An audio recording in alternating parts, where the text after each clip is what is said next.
have here a hoagie roll, and on it I put some pesto, roasted red peppers, fresh mozzarella cheese, salt and pepper, and I'm gonna put it in the air fryer.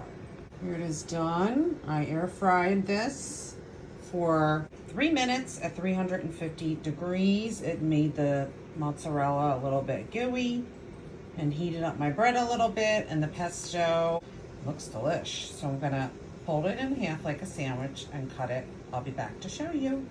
Okay guys, here it is. This is what it looks like. Delicious.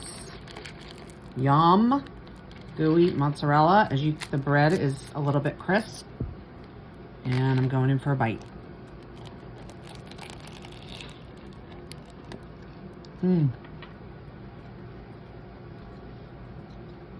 Great flavors. The pesto is really good.